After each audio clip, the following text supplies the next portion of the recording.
ba ang wika? Ang wika ay isang bahagi ng pakikipagtalastasan. Kalipunan ito ng mga simbolo, tunog at mga kaugnay na batas upang maipahayag ang nais sabihin ng kaisipan.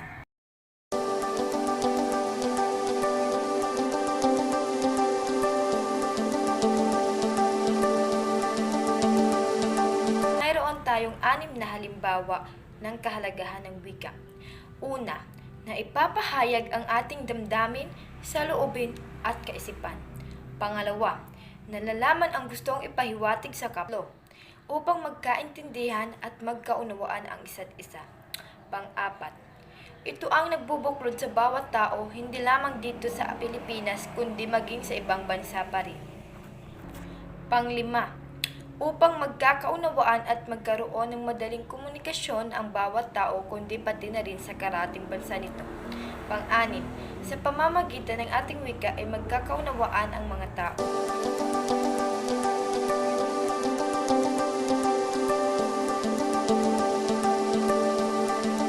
Mahalaga ang wika dahil ang lahat ng tao ay gumagamit ng wika upang ipahayag ang kanyang sarili. Kaya naman, bilang bahagi ng pamilya, ang wika ang nagsisilbing paraan na ugnayan ng mga magulang sa anak at anak sa kanilang mga magulang. Sa paaralan naman, bilang mag-aaral, ang wika ang nagiging daan ng kanilang pagkatuto. Sa pamamagitan ng wika, na ibabahagi ng mga guro ang kaalaman sa kanilang mga mag-aaral. Higit sa lahat, ang wika ang nakapagpapalaya sa isang bansa. Ang Pilipinas ay hindi lalaya kundi ang nagkaroon ng wikang pambansa. Maraming iba't ibang wika dahil sa archipelago, hugis ng mga bansang Pilipino o tinatawag ding variety ng wika. Sabi ng marami na ang wikang Ingles ang mas mahalaga kumpara sa wikang Pilipino. Dahil ang wikang Ingles ang pangunahing lingwahe na mas ginagamit ng karamihan kahit saan man, mapunta sa buong mundo. Pero para sa mga Pilipino at sa mga taong mas nakakaintindi sa kahalagahan ng wikang Pilipino, ito ang sumisimbolo sa katauhan bilang isang Pilipino.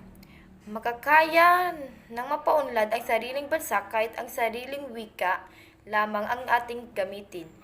Sabi pa nga ng bayaning Pilipino na si Dr. Rizal, ang hindi marunong magmahal sa sariling wika ay higit pa sa malansang isda. Kaya pahalagahan ito at mahalin ng buong puso, hindi lamang sa salita kundi sa gawa. Mahalaga talaga ang wikang Pilipino sa kasalukuyan at nagpapatunay ito na mayroong sariling wika, may pagmamalaki ang mga Pilipino. Malinaw na ang wika ay isang mahalagang kasangkapan na ginagamit upang maiparating ang mga nasasaloob na ideya at damdamin ng isang tao. Hindi lamang ang isang paraan ang pakikipag-usap sa kapwa kundi gumagamit din ito upang makipagkaibigan, makipagtalakayan at mabahagi ang iba't ibang opinyon at kaisipan.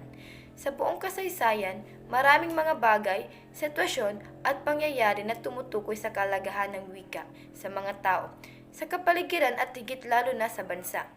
Ang wika ay hindi lamang kumakatawan sa isang tao o ito ay hindi lamang isang paraan para sa pagpapahayag ng mga sariling saloobin, opinyon, mga personal obserbasyon at halaga ng kanyang mga katangian ay isang sisidlan. Ay isang sisidlan na siyang nagpapahayag ng mga aspeto ng isang komunidad o bansa. Ang wika ay kumakatawan din sa mga pangunahing pagpaparinig sa iba sa panlipunang pagkakakilanlan. Sa makinig salita, ang wika ay tumutulong na mapanatili ang mga damdaming kultura, sining at pagkabansa ng isang bayan.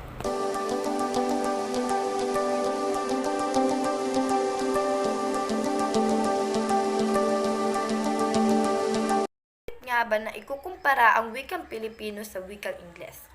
Sa kabila nito, hindi pa rin ito sapat upang masabing intelektualisado ang wikang Pilipino kung ikukumpara sa ibang wika tulad ng wikang Ingles. Kinakailangang pag-aralan ng mabuti ang proseso ng intelektualisasyon bago pa man ito isagawa. Kailangan ding maintindihan ng mga tao na ang ating wika ay hindi universal tulad ng wikang Ingles.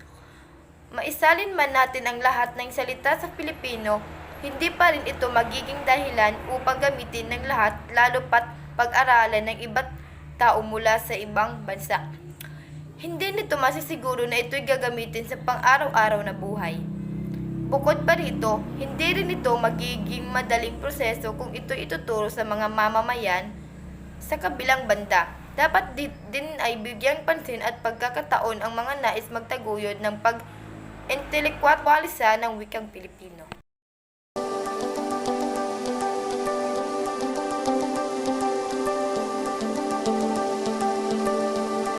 Ang kahalagahan ng wika na dapat ating kailangang hasain. Bilang isip Pilipino, mas piniprefer na hasain ang ating sariling wika kaysa sa wikang banyaga. Dahil ang wikang Pilipino ang nagsisimbolo ng ating pagka-Filipino, ito ang siyang may pagmamalaki natin sa ating bansang kinabibilangan. Mahalaga ang paggamit ng wikang Pilipino sa pagtuturo sapagkat malaki ang maitutulong nito sa intelekwalisasyon ng mga Pilipino sa isang payak na pagsusuri. Masasabi nating ang paggamit ng katutubong wika sa pagtuturong anumang uri ng kaalaman ay nakapagpapabilis sa proseso ng edukasyon. Sabi ng marami at wikang Ingles ang mas mahalaga kumpara sa wikang Pilipino.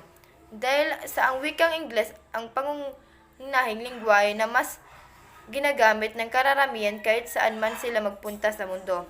Pero para sa amin at sa mga mas nakakaintindi sa kahalagaan ng wikang Pilipino, ay ang wikang Pilipino pa rin ang napakahalaga dahil ito ang sumisimbolo sa ating katauhan bilang isang Pilipino. Makakaya nating mapaunlad ang ating sariling bansa kahit ang ating sariling wika lamang ang ating gamitin, katulad ng bansang Japan. Mas pinahahalagahan nila ng kanilang sariling wika kaysa sa ibang wika kahit ganito napapaunlad pa rin nila ang kanilang bansa at ngayon isa ang kanilang bansa sa pinakamaunlad na bansa sa buong mundo. Sabi pa nga ng ating bayan na si Dr. Sersal, ang hindi marunong magmahal sa sariling wika ay higit pa sa malansang isda. Kaya tayong mga Pilipino, pahalagahan natin ang ating sariling wika at mahalin ng buong puso. Hindi lamang sa salita kundi sa gawa. Mapapansin na hindi umuunlad ang wika sa loob ng napakahabang panahon dahil hindi na kailangan pang pag-aralan ng mga banyaga ang wikang Pilipino. Tunay na isang paraan na pagkaunawa ang magkaibigang wika sa pamamagitan ng wikang Ingles. Ngunit isipin naman ng mga Filipino na hindi obligasyon na magsalita ng Ingles kung nasa sariling bayan. Sa katunayan, hindi issue kung alin ba talaga ang dapat sa gamiting opisyal na wikang panturo sa mga paaralan. Ang tunay na issue dito ay kalidad ng edukasyon. Sa huli ay nasa estudyante pa rin kung paano siya magsusumikap upang tumaas ang kanyang kaalaman sa paggamit ng wikang Ingles at pagmamahal sa pamanang wikang Pilipino.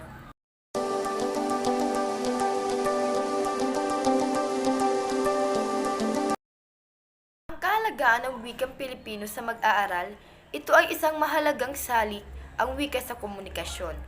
Sa pamamagitan ng maayos at angkop na paggamit ng wika, nagkakaroon ang gumagamit nito ng kakayahang kumuha at makapagbahagi ng kaalaman ng mga mithiin at nararamdaman. Sa bawat aspekto ng pag-iiral ng tao ay ginagamitan ito ng wika kapag nagpapalitan ng mga sekreto sa pagitan ng malalapit na kaibigan, kapag sumasagot sa klase o nagsusulat ng iba't ibang term paper. Sa mga oras ng review para sa exam, lahat ay ginagamit ng wika. Dito nakasalalay ang ekspektibong pagkatuto at matatagumpay na paghahatid ng mga ideya sa ibang tao. Ngunit gaya ng nabanggit kanina, kailangan hasain ang wika sa isang kukulang level upang magamit ito ng maayos. Kaya naman, may mga kurso tayo sa grammar o balarila at sa literature o panitikan. Sa pamamagitan ng mga kurso ito, lumalawak ang pag-unawa ng mga mag-aaral tungkol sa pamamagitan ng iba't ibang mga salita upang makamit nila ang kanilang mga nais gawin. May matibay na relasyon ang pagbabasa at pagsusulat sapagkat hindi maaaring umiral ang isa kung wala ang isa pa.